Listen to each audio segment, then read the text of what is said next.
आचार्य श्री हमसे कहते थे ना, हम क्या चाहते हैं, आप लोग उठते बैठते चलते फिरते ग्रंथों की गाथाएं गुनगुनाएं। अब भी बहुत खुश हैं, वही तो हम चाह रहे हैं।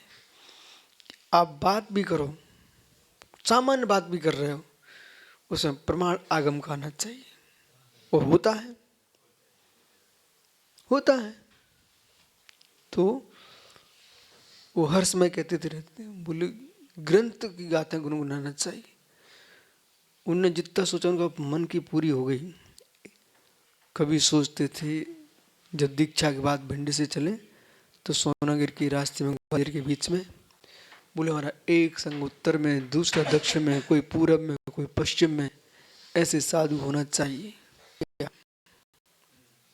तो विवक्षित तो मुख्य, जो मुख्य विवक्षित है, इति ईसते अन्नो, इस प्रकार से इससे भिन्न गुण अविवक्षो, जो अविवक्षित है वो गौण है, जो अविवक्षित है वो गुण है। अब देखिए, न निरात्मकस्ते, एक ही पंक्ति में निसंशय समझो बालक, एक ही पंक्ति में कितनी बातें कहती मालूम? अरे पूरा अष्टसहस्री भर दी। और हम आपको कितनी लाखों बार बोल चुके बात, आपको मालूम है? आपको विवक्षित तो मुख्य, जो विवक्षित है वही मुख्य है। इस प्रकार से कहते हैं, ठीक है। अन्यो ते अन्य, उससे अन्य गुणों अविवक्षो, गुण क्या है? अविवक्षित। तो अविवक्षित है, न निरात्मकस्ते, परंतु निरात्मक नहीं है। प्रत्येक वस्तु आप स्वरूप है, अभाव नहीं है। गुण पर पूर्ण कर दिया जाता है, पूर्ण रूप से गुण कर दिया जाता है, ठीक है। देश में राम का प्रधानता रखिए भी तो श्याम गौण, वर्धमान की प्रधानता तो ऋषभदेव गौण हो जाते हैं, ऋषभदेव की प्रधानता वर्धमान गौण हो जाते हैं। लेकिन अभाव नहीं है, घबराना नहीं। कभी आपका नाम ले रहा है, कोई दूसरे का नाम नहीं आ रहा, तो जयेंद्र सागर घबरा नहीं कि हम हमारा सत्य नहीं है। गौण में ऐसा देखा जाता है जैसे हुई ना, और जरा भी लेके आएंगे तो प्रधान का आनंद नहीं आ सकता। इसलिए महावीर जी ने प्रवचन किया था, आप लोग उसको समझ नहीं पा रहे थे, तो मैं क्या कर सकता हूं। हमने कहा इंद्रिय सुख भी निर्मोही होकर भोगा जाता है, तो फिर क्रम कर्ण से युक्त है, कर्ण क्रम से युक्त है, इसलिए वक्षा। जब जीव सुनता है तो कर्ण इंद्रिय का भोग भोग रहा है, तो शेष इंद्रियों से निर्मोह होना पड़ेगा, अविवक्षा करना पड़ेगी उसको। और उसमें मोह रहेगा ना तो सुनाई नहीं पड़ता। जब देखते ही रहते तो सुनने का मन नहीं करता। हम देखने के लक्ष्य में तुम सुनाते चले जा रहे हो, नहीं, वो दृश्य हमको दिखेगा नहीं, अविवक्षित हो, अविवक्षित किया था। न निरांतस्ते, हम आपको अभाव नहीं कर रहे हैं, आपको हम गौण कर रहे हैं। वो गौणता शून्यता दिखती है, पर वो शून्यता अभावभूत शून्यता नहीं है, अप्रधानता है, अविवक्षित है। निरात्मकस्ते, देखो आप जितने जोर से बोलो ना संस्कृत में, अर्थ बाहर निकल आता है। विवक्षित तो मुख्य, विवक्षित क्या? मुख्य। इति, इस प्रकार से इससे कहा गया है, ते अन्य, उससे भिन्न गुण अविवक्षित, जो गुण है वो अविवक्षित है, अप्रधान है। न निरात्मकस्ते, लेकिन दोनों का ही अभाव नहीं है। और ये तो यहां तक तो ठीक था, आपने कई बार सुन के रखा है। अब वस्तु शक्ति युक्त है, त्रियात्मक है, तथा अरिमित नुव्याधि शक्ति, क्या रेस वस्तु कैसी है? अरिमित्र, अरिमित्र, ओहो, अनुभव, अरि शत्रु, मित्र, वो शत्रु मित्र, ये शक्ति है वस्तु में। देखिए, मित्र की अपेक्षा से तुम मित्र हो, प्रधान हो, शत्रु गौण है। शत्रु अपेक्षा मित्र गौण है, शत्रु प्रधान है। वहीं पर किसी के लिए शत्रु, किसी के लिए मित्र है, एक साथ उभय है, अनुभय द्वावधि।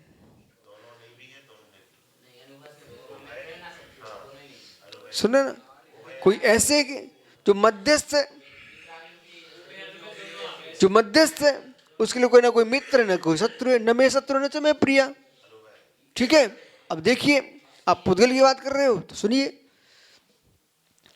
जिस व्यक्ति को शीत का प्रकोप है उसके लिए मुनक्का शत्रु, जिसको उष्णता का प्रकोप है उसके लिए मुनक्का मित्र द्राक्ष, जिसको न शीत है न उष्णता है, परित्याग है, न शत्रु न मित्र, अनुभव शक्ति है। ठीक है, अब शत्रु बना बिना काम चल नहीं सकता, मित्र बनाने काम चल नहीं सकता। ये क्या बोल दिए, यही सुनिए ना आप। शत्रु बनाने काम चल नहीं सकता, मित्र बनाने काम चल नहीं सकता। बोले सुनिए कैसे। सागर आश्रय संग एक श्रवण सागर नाम के मुनि महाराज थे। हो सकता आपने कभी देखा हो उनको। बहुत उम्र थी लेकिन वे युवा दिखते थे। उनका रोग उनको युवा बनाया था। हम लोग यही सोचते थे संघ में यही छोटे महाराज हैं।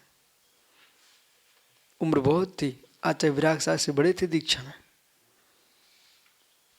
श्रमण सागर जी।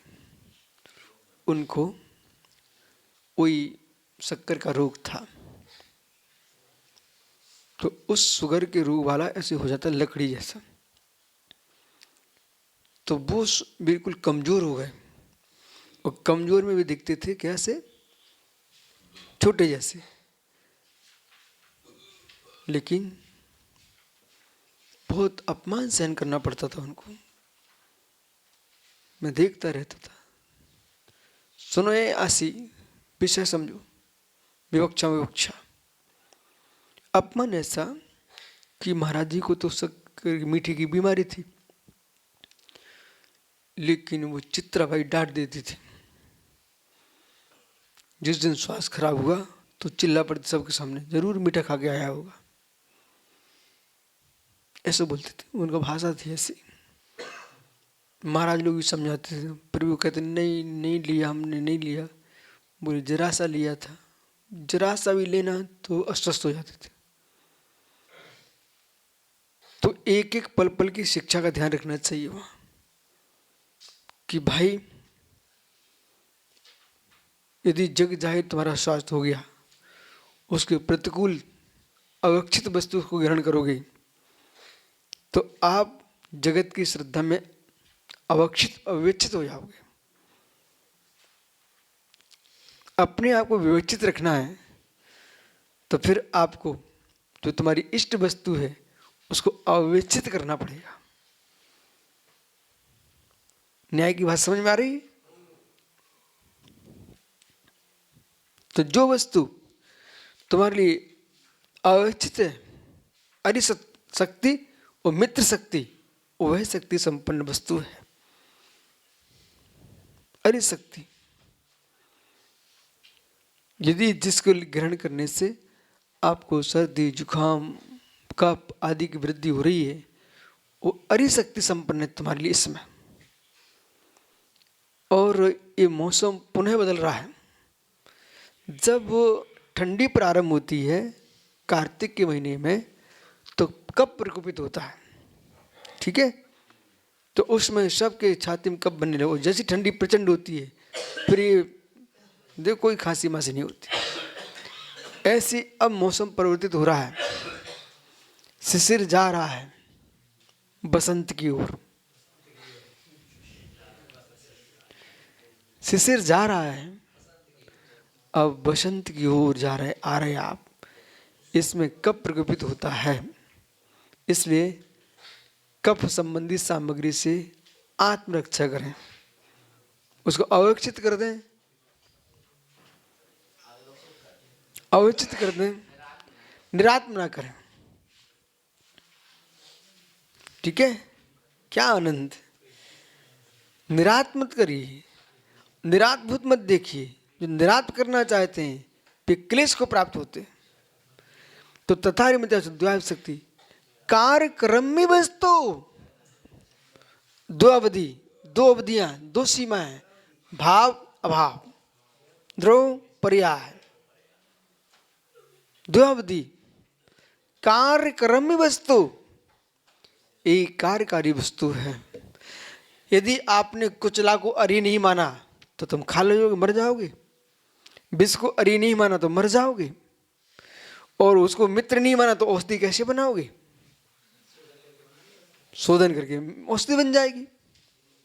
ऐसे ही कर्मों को अरी नहीं मानोगे तो मोक्ष कैसे जाओगे? उसे मित्र नहीं मानोगे नो कर्म को तो साधना किससे करोगे? ये समझना चाहिए सम किस्सा जी।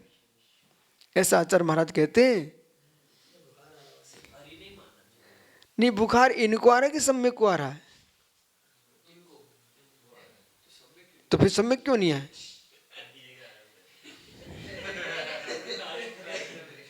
तो भाई सुब्र साहब बुखार की दवाई चलवान। चलिए, तो समझ में आ गया। कार्यक्रम में वस्तु, शत्रु बने से वस्तु की कार्य की सिद्धि होती है, और मित्र बने से भी वस्तु कार्य की सिद्धि होती है। ये विपरीत अर्थ नहीं लगाना चाहिए आदमी को। यदि आप शत्रु भाव नहीं मानोगे परस्पर में, समझे ना, तो कुछ भी कहीं भी करते रहोगे। लोग में शत्रु भाव भी श्रेष्ठ है कि भाई हमारा शत्रु, इसके सामने हमें कैसे रहना चाहिए। ठीक है, उसका भी अवदान है।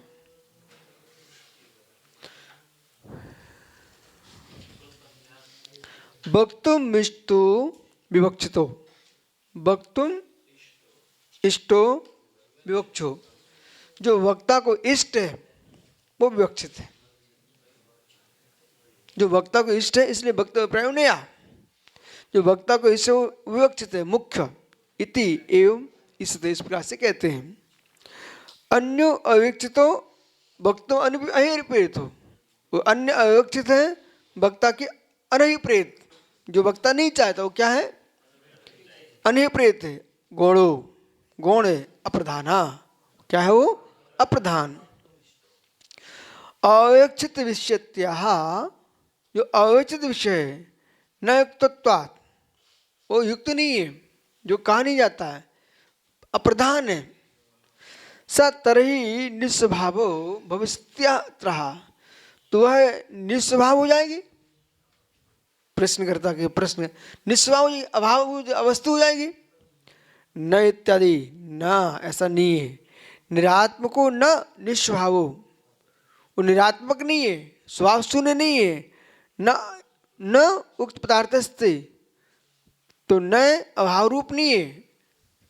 न तत्पुरुष समास किस में आता है? ठीक है ना। तो अब ये तुम कातंत्र व्याकरण अच्छे से पढ़ो।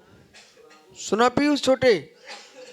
और आप व्याकरण को, न्याम माला को तुम विश्व के रूप में देखते हो। अरे उसको प्रधान बनाइए, तभी ये विषय समझ में आते हैं। न युक्त न युक्त पदार्थ ते तो मते, हे प्रभु आपके मत में पदार्थ अवस्तुभूत नहीं है। मते तो कैसे? अनुराग कन्यावत, अनुराग कन्या के समान विस्तार समझिए, न कि अभाव रूप में समझिए। नए तत्पुरुष समास क्या लगाना? अनुराग कन्या किसमें? नए तत्पुरुष समास में। न जैना इति अजैना, तो जैन या अजैन, तो अजैन तो है लेकिन अवस्तु नहीं है वो। ठीक है, न ब्राह्मण इति अब्राह्मण, न क्षत्रिय अक्षत्रिय, न शूद्र अशूद्र। बोलो, अभाव नहीं है। तद विषय की गुणधर्म की अपेक्षा से गुणता है। न अनुदरा न अनुदरा कन्या, अरे कन्या के उधर नहीं है, अरे ऐसा नहीं है, दुबले पतले वाली कन्या है इसलिए अनुदरा कन्या है। उधर का अभाव हो जाए तो कन्या होगी क्या? पृष्ठ भाग के बिना अग्रभाग होगा, होता कैसे? ठीक है। ननु मुख्य गौण प्रकार किम, मुख्य गौण प्रकार से ही क्या? वाक्य भी अनेक धर्म सद्भावो, वाक्य में भी अनेक धर्म का स्वभाव पाया जाता है क्या? दृष्टो एन, जिससे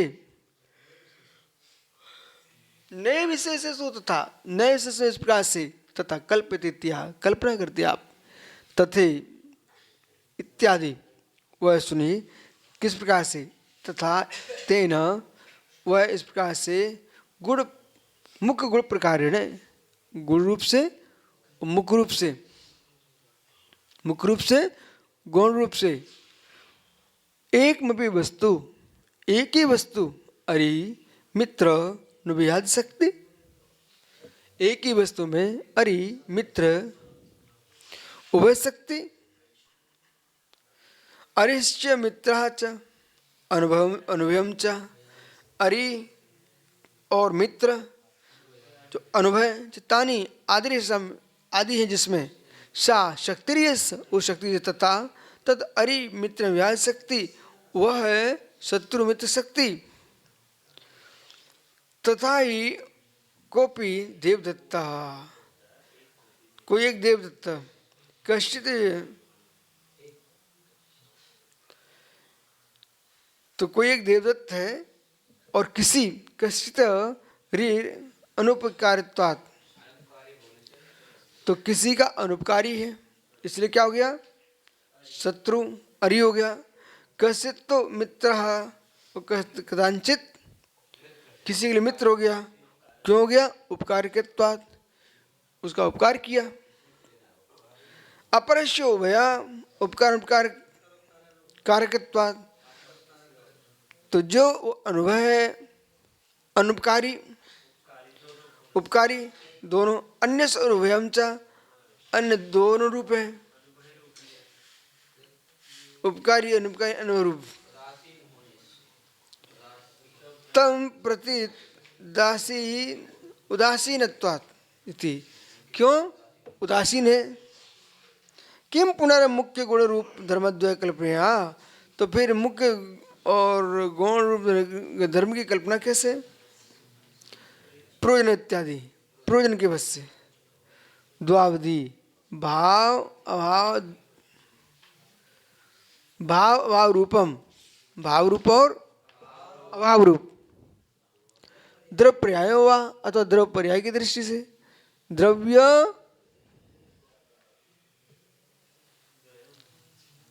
आत्मा द्वावधि अवधि मर्यादा समाष्ट, द्रव्य पर्याय हुआ तो द्रव्य पर्याय से द्वावधि अथवा दोनों की अवधि से युक्त होकर के, सर्वार्थानाम तस्मात् आश्रित, संपूर्ण अर्थों का आश्रय होने से कार्य कार्य में स्फुटम वस्तु भवती, घटादि कार्यकारी वस्तु होती घटादि के समान, अंतरंग बन तू चाहिए उपादान के लिए और वही तुम्हारी कार्य सिद्धि में सहकारी बनती है, ऐसा समझना चाहिए। श्रुत एक बहुत बड़ी संपत्ति है, श्रुत एक बहुत बड़ी संपत्ति है। आचार्य प्रवर भगवत सोमदेव सूरी नीति वाक्य अमृत में कह रहे हैं,